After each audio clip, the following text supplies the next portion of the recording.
नमस्कार दोस्तों, जय गुरुदेव टीचिंग पॉइंट में आपका स्वागत है। हर रोज़ की तरह इस समय भी आपके सामने एक महत्वपूर्ण वीडियो लेकर आए हैं जो कि मोटिवेशनल थॉट से संबंधित ही है। इसमें महापुरुषों के कुछ महत्वपूर्ण विचार इस वीडियो में संग्रहित किए हैं, तो आप इसको देखें और वीडियो को अंत तक देखें, तभी आपको इस वीडियो का लाभ मिल पाएगा। दोस्तों, समय की मांग के अनुसार हम आपके सामने ये महत्वपूर्ण वीडियो हर रोज़ प्रेषित कर रहे हैं, इसीलिए आप इस वीडियो का लाभ लें। और अगर पहली बार इस वीडियो को देख रहे हैं तो वीडियो देखने के साथ साथ इसको सब्सक्राइब भी करें और कमेंट के माध्यम से भी बताएं कि आपको ये वीडियो पसंद है या नहीं। दोस्तों, वीडियो को शेयर भी करें जिससे अन्य लोगों को इससे लाभ प्राप्त हो सके।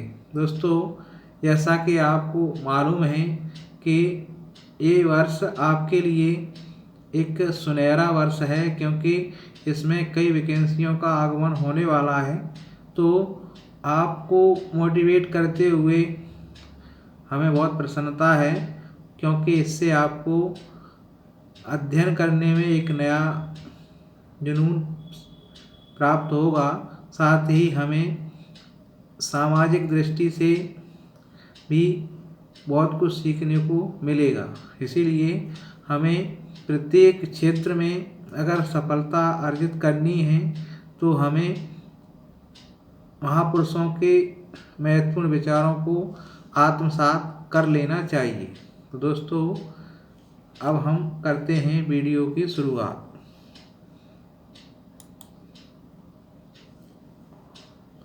दोस्तों, महापुरुषों के सद्विचार इस वीडियो के माध्यम से पेश कर रहे हैं।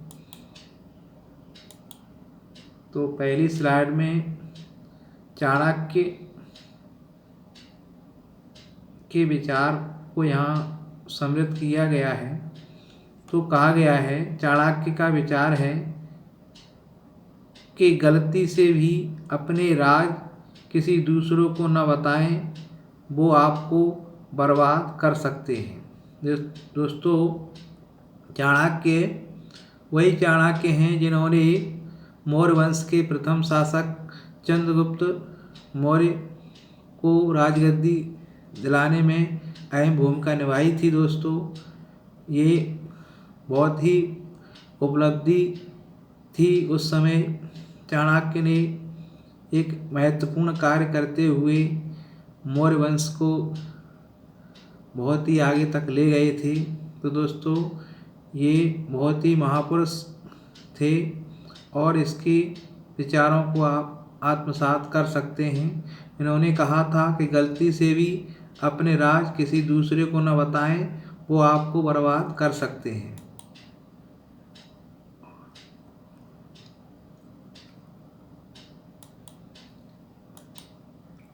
दोस्तों, दूसरी स्लाइड में स्वामी विवेकानंद का विचार समाहित किया गया है।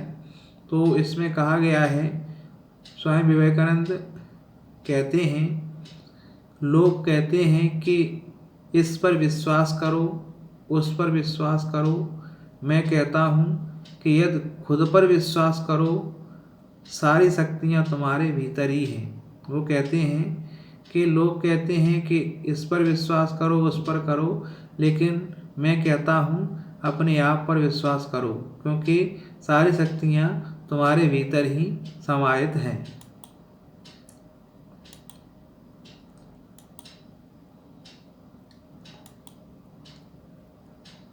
दोस्तों, तीसरी स्लाइड आपके सामने है।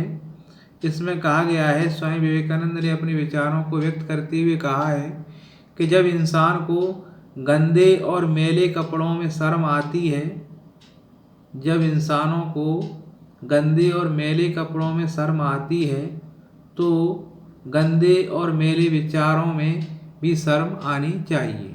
उनका कहना है कि भाई, कपड़ों को तो आप अच्छे से बढ़िया से साफ करके और नए कपड़े पहनने पर आप बहुत महत्व देते हैं, लेकिन विचारों को भी आप साफ रखें। गंदे और मैले विचार अगर आपके मन मस्तिष्क में आए तो उसको आप शर्मिंदा महसूस करें। तो इसलिए कहा गया है कि जब इंसान को गंदे और मैले कपड़ों में शर्म आती है तो गंदे और मैले विचारों में शर्म आनी चाहिए। दोस्तों, ये महत्वपूर्ण विचार महावीर स्वामी जी से लिया गया है। जीवन मिलना भाग की बात है, मृत्यु होना समय की बात है और मृत्यु के बाद लोगों के दिलों में जिंदा रहना कर्म की बात है। तो दोस्तों, अपने कर्मों को उच्च बनाएं जिससे आप लोगों के दिलों में वास कर सकें।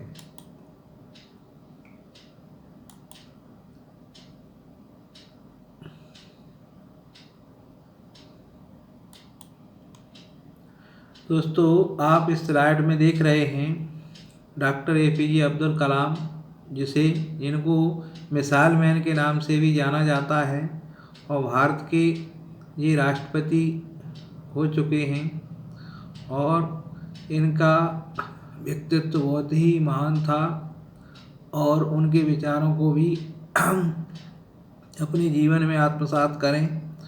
उनका कहना था कि हमें हार नहीं माननी चाहिए और समस्या को हमें हराने की अनुमति नहीं देनी चाहिए। APJ अब्दुल कलाम।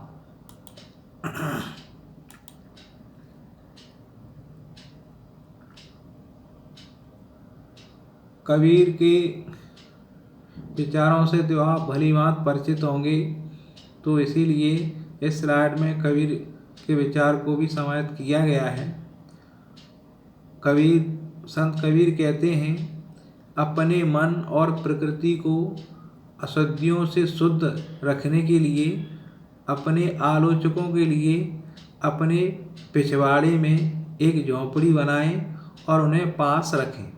दोस्तों, इसका आशय ये है, उन्होंने कहा था कि निंदक नियरे राखिए आंगन कुटी चबाए, बिन पानी साबुन बिना निर्मल करें सुवाए।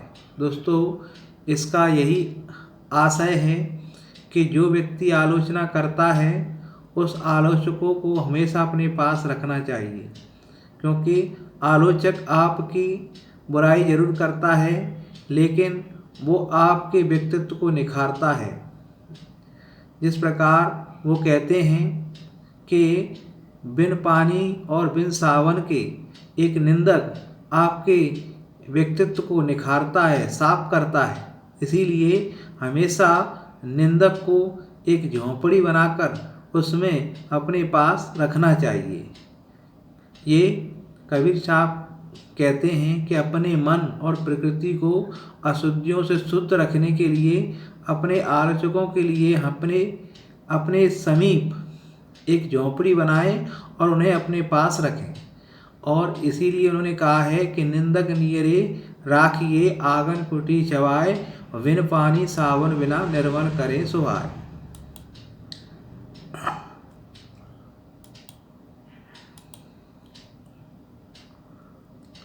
यहाँ लोकमान्य तिलक का स्लोगन आपके सामने है, कष्ट और विपत्ति मनुष्य को शिक्षा देने वाले श्रेष्ठ गुण हैं। कष्ट और विपत्ति मनुष्य को शिक्षा देने वाले श्रेष्ठ गुण हैं। जो साहस के साथ उनका सामना करता है वे विजयी होते हैं। लोकमान्य तिलक ये कहते हैं। आगे उनका और विचार है कि शरीर को रोगी और निर्बल रखने के समान दूसरा कोई पाप नहीं। वो कहते हैं कि शरीर को रोगी बना लिया और उसको निर्बल कर लिया तो इससे बड़ा पाप और कुछ नहीं। वो हमेशा शरीर को बलिष्ठ, मजबूत और स्वस्थ रखने की सलाह देते थे।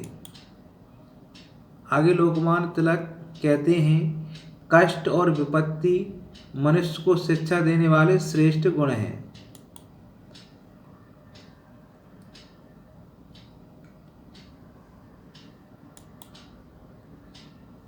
आगे क्या स्लोगन में बताया गया है कि स्वतंत्रता हमारा जन्मसिद्ध अधिकार है, इसे हम लेके रहेंगे, ये लोकमान्य तिलक ने कहा था।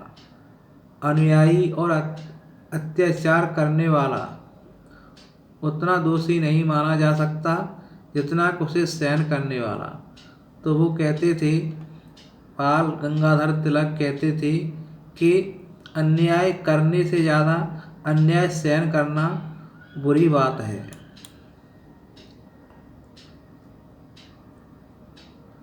अमृतलाल नागर का विचार है कि श्रद्धा और विश्वास ऐसी जड़ी बूटियां हैं कि जो एक बार घोलकर पी लेता है वह चाहने पर मृत्यु को भी पीछे धकेल देता है। वो कहते हैं श्रद्धा और विश्वास एक ऐसी जड़ी बूटी है जो मृत्यु पर भी विजय प्राप्त करा सकती है। आगे लिखते हैं कि जैसे सूर्योदय के होते ही अंधकार दूर हो जाता है, वैसे ही मन की प्रसन्नता से सारी बाधाएं शांत हो जाती हैं। उनका कहना है कि जिस प्रकार सूर्य के उदय होने से अंधकार दूर होता है, वैसे ही मन की प्रसन्नता से सारी बाधाएं शांत हो जाती हैं। इसीलिए अपने मन को हमेशा प्रसन्न चित्त रखें। स्वामी रामदेव कहते हैं कि बच्चों को शिक्षा के साथ ये भी सिखाया जाना चाहिए कि वह मात्र एक व्यक्ति नहीं है, संपूर्ण राष्ट्र की धरोहर है, थाती है। उससे कुछ भी गलत हो जाएगा तो उसकी और उसके परिवार की नहीं बल्कि पूरे समाज और पूरे देश की दुनिया में बदनामी होगी। इसीलिए बचपन से उसे यह सिखाने से उसके मन में यह भावना पैदा होगी कि वह कुछ ऐसा करे जिससे कि देश का नाम रोशन हो। योग शिक्षा इस मार्ग पर बच्चे को ले जाने में सहायक है। तो दोस्तों, यहाँ योग पर जोर दिया है कि योग एक ऐसी चीज़ है जिससे शिक्षित होकर व्यक्ति और महान बनता है और परिवार, समाज और देश का नाम रोशन कर सकता है। आगे लिखते हैं कि स्वदेशी उद्योग, शिक्षा, चिकित्सा, ज्ञान, तकनीक, खान पान, भाषा, वेशभूषा एवं स्वाभिमान के बिना विश्व का कोई भी देश महान नहीं बन सकता। तो यहाँ स्वामी रामदेव ने कहा है कि हमेशा स्वदेशी चीज़ों का ही उपयोग किया जाए। आगे लिखते हैं कि भारतीय संस्कृति और धर्म के नाम पर लोगों को जो परोसा जा रहा है, यह हमें धर्म के अपराधीकरण की ओर ले जा रहा है। इसके लिए पंडित, पुजारी, पादरी, महंत, मौलवी, राजनेता आज सभी जिम्मेदार हैं। ये लोग धर्म के नाम पर नफरत की दुकानें चलाकर समाज को बांटने का काम कर रहे हैं।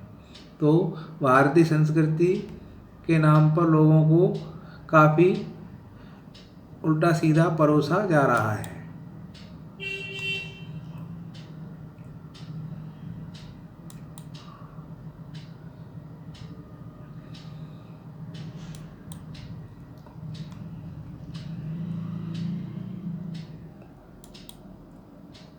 आगे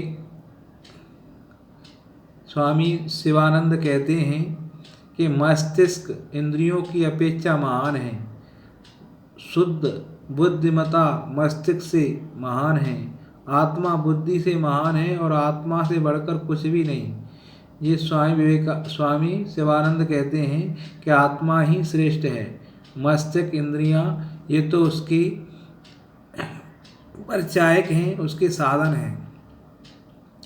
आगे लिखते हैं कि बाहर ज्ञानी 1 घंटे में जितने प्रश्नों के उत्तर दे सकते हैं, उससे कई अधिक प्रश्न मूर्ख व्यक्ति 1 मिनट में पूछ सकता है। तो दोस्तों, यहाँ पर बाहर ज्ञानी जो लोग होते हैं, बाहरी ज्ञान जो रखते हैं, वे 1 घंटे में जितने प्रश्न करते हैं, प्रश्नों के उत्तर दे सकते हैं, उससे कई अधिक एक मूर्ख व्यक्ति 1 मिनट में बहुत से क्वेश्चन कर सकता है। तो दोस्तों, यह मूर्ख का मतलब है जिज्ञासु व्यक्ति। जिज्ञासु व्यक्ति प्रश्नों की झड़ी लगा देता है उसी प्रकार यहाँ पर एक मूर्ख को श्रेष्ठ बताया है एक ज्ञानी से। संतोष का वृक्ष कड़वा है, लेकिन इस पर लगने वाला फल मीठा होता है, इसलिए संतोष को हमेशा अपने जीवन में शिरोधार्य करना चाहिए। आगे यहाँ पर स्लोगन दिया गया है, जंजीरें जंजीरें ही हैं, चाहे वे लोहे की हों या सोने की, वे समान रूप से तुम्हें गुलाम बनाती हैं। स्वामी रामतीर्थ कहते हैं कि जंजीरें चाहे लोहे की हों चाहे सोने की, दोनों ही प्रकार की जंजीरें मनुष्य को गुलाम बनाती हैं। आगे लिखते हैं, वही उन्नति करता है जो स्वयं अपने को उपदेश देता है। स्वामी रामतीर्थ कहते हैं कि जो व्यक्ति अपने आप को समझाता है, अपने आप को समझाने का या उपदेश देने का प्रयास करता है, वो जरूर ही उन्नति करता है। केवल प्रकाश का अभाव ही अंधकार नहीं है, प्रकाश की अति भी मनुष्य की आँखों के लिए अंधकार है। रामतीर्थ कहते हैं, केवल प्रकाश का अभाव ही अंधकार नहीं होता, कभी कभी अधिक प्रकाश भी व्यक्ति की आंखें चौंधिया देता है, इसीलिए अति सर्वत्र वर्जते। आगे लिखते हैं रामतीर्थ कि त्याग निश्चय ही आपके बल को बढ़ा देता है, आपकी शक्तियाँ को कई गुना कर देता है, आपके पराक्रम को दृढ़ कर देता है, वही आपको ईश्वर बना देता है, वह आपकी चिंताएं और भय हर लेता है, आप निर्भय तथा आनंदमय हो जाते हैं। तो दोस्तों, त्याग सबसे बड़ी चीज़ है, स्वामी रामतीर्थ कहते हैं। आगे रामतीर्थ स्वामी कहते हैं कि सूरज और चांद को आप अपने जन्म के समय से ही देखते चले आ रहे हैं, फिर भी वह नहीं जान पाए कि काम कैसे करने चाहिए। तो दोस्तों, जिस प्रकार सूरज और चांद कभी अपना कर्तव्य नहीं छोड़ते, सूरज समय पर उदय होता है और समय पर अस्त होता है, चांद भी अपने समय से गति कर रहा है, इसी प्रकार मनुष्य को भी समय अनुसार कर्म करते रहना चाहिए। आगे रामतीर्थ कहते हैं कि कृत्रिम प्रेम बहुत दिनों तक चल नहीं पाता, जो बनावटी प्रेम होता है वो ज़्यादा देर तक नहीं चल पाता, स्वाभाविक प्रेम ही नकल नहीं हो सकती, तो स्वाभाविक प्रेम की कोई नकल नहीं कर सकता। आगे रामतीर्थ कहते हैं कि जो मनुष्य अपने साथी से घृणा करता है, वह उसी मनुष्य के समान हत्यारा है जिसने सचमुच हत्या की हो। तो जो मनुष्य किसी साथी घृणा करता है, वो भी हत्यारा जैसा प्रतीत होता है। आगे कहते हैं कि आलस्य मृत्यु के समान है, व्यक्ति आलस जो करता है वो क्या है, मृत्यु के समान है, केवल उद्गम ही आपका जीवन है। स्वामी रामतीर्थ कहते हैं कि आलस को त्याग देना चाहिए और उद्गम को ही अपना जीवन मानना चाहिए। सच्चा पड़ोसी वह नहीं जो तुम्हारे साथ उसी मकान में रहता है, बल्कि वह जो तुम्हारे साथ उसी विचार स्तर पर रहता है, जो आपके विचार को स्वीकार करता है, आपके विचार उस व्यक्ति से मिल जाते हैं, वही सच्चा मित्र कहलाता है। आगे रामतीर्थ का विचार है कि जब तक तुम्हारे अंदर दूसरों के अवगुण ढूंढने या उनको दोष देखने की आदत मौजूद है, ईश्वर का साक्षात करना अत्यंत कठिन है। दोस्तों, यहाँ कहा गया है कि दूसरों के अवगुण मत देखो, अपने अंदर झांको कि हमारे अंदर कितनी बुराई है। आगे रामतीर्थ कहते हैं कि व्यक्ति को हानि, पीड़ा, चिंताएं उसकी किसी आंतरिक दुर्बलता के कारण होती हैं, उस दुर्बलता को दूर करके कामयाबी मिल सकती है। रामतीर्थ बोलते हैं कि व्यक्ति अपनी आंतरिक दुर्बलता को दूर करे। आगे लिखते हैं कि दुनिया के लोग दुनियावी चीज़ों में सुख की तलाश फिजूल होती है, आनंद का खजाना तो कहीं हमारे भीतर ही है। तो यहाँ कहा गया है कि दुनिया की बाहरी चीज़ें कुछ समय के लिए सुख जरूर दे सकती हैं, लेकिन स्थायी सुख अपने भीतर ही है। आगे लिखते हैं, हंसराज सुज, अच्छे विचार और अच्छी सोच से आचरण भी अच्छा बनता है। आगे लिखते हैं कि संबोधन अच्छे होंगे तभी संबंध अच्छे बनेंगे। तो हमेशा अपने संबोधन अच्छे होना चाहिए। यदि हमारे विचार सकारात्मक होंगे तो सब कुछ सकारात्मक हो जाएगा। आगे लिखते हैं कि साधारण मानव परिवेश अनुसार ढलता है, असाधारण मानव परिवेश को ही डाल देता है। तो दोस्तों, जो असाधारण व्यक्तित्व का धनी होता है वो अपने द्वारा दूसरों को प्रभावित करता है और उस परिवेश में भी वो प्रभावित नहीं होता है। हंसराज सुज, दूसरों का दिल जीतने के लिए फटकार नहीं मधुर व्यवहार होना चाहिए। तो मधुर व्यवहार से हम दूसरों के दिलों को जीत सकते हैं, ये हंसराज सुज कहते हैं। परिस्थितियाँ प्रतिकूल देखकर अपना अच्छा मार्ग स्वभाव बदल देना तो स्वेच्छा बर्बाद हो जाने के समान है। अपनी प्रतिकूल परिस्थितियों में भी अपने सदाचरण को नहीं छोड़ना चाहिए। उत्तम वस्तु को पचाने की क्षमता भी उत्तम होनी चाहिए। जब हम अच्छा पचाएंगे तो अच्छा तभी पचा सकते हैं जब हम अच्छे बनेंगे।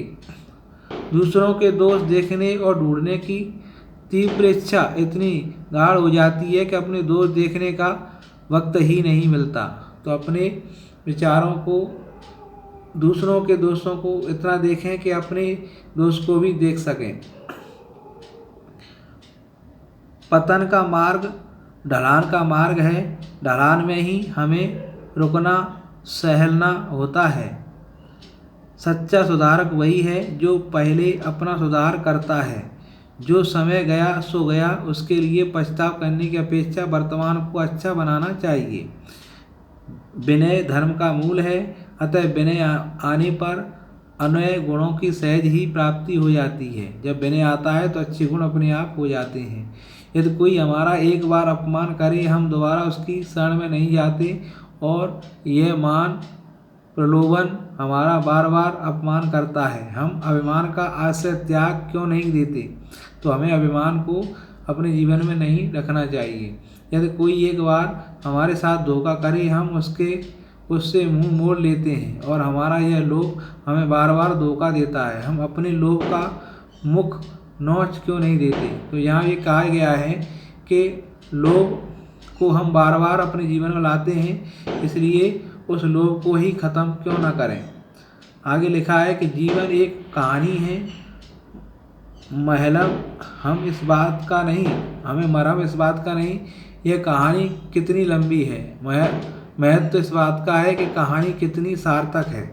तो इसमें कहा गया है कि हमें जीवन लंबा मिले या न मिले, लेकिन कम जीवन में भी हमें अच्छा काम कर लेना चाहिए।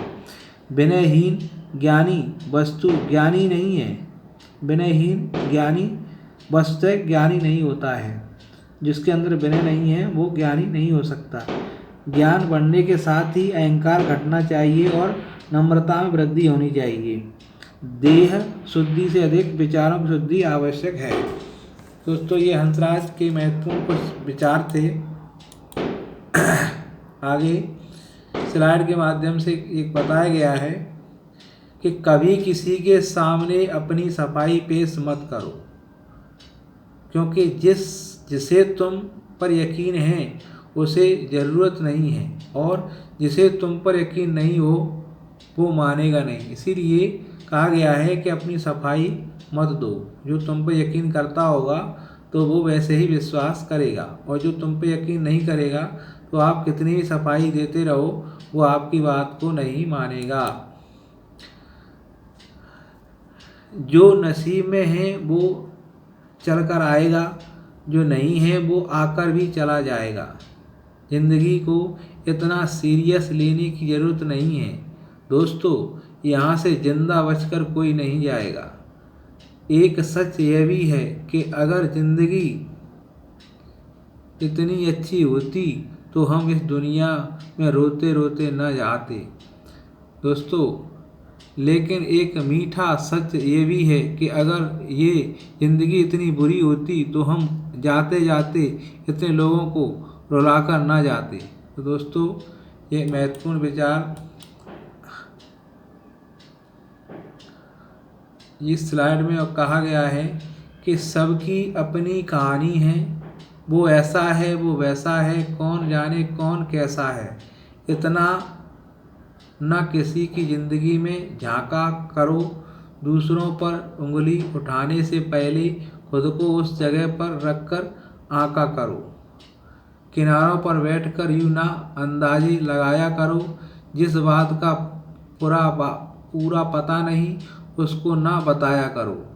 सबकी अपनी अपनी ज़िंदगी और अपनी अपनी कहानी है, किसी के होठों पर मुस्कान तो किसी की आंखों पर पानी है। दोस्तों, यही विचार के साथ ये वीडियो का अंत हम करने जा रहे हैं। दोस्तों, वीडियो थोड़ा बड़ा ज़रूर है, लेकिन इसको 1-2 बार आप अच्छे से देखेंगे तो ज़रूर ही समझ में आएगा। तो दोस्तों, इस वीडियो को देखते हुए शेयर ज़रूर करें और इसको सब्सक्राइब अगर नहीं किया हो तो कर लें, क्योंकि हम समय समय पर इसी प्रकार के और भी मोटिवेशंस विचार देते आते रहेंगे। तो जय हिंद, जय भारत।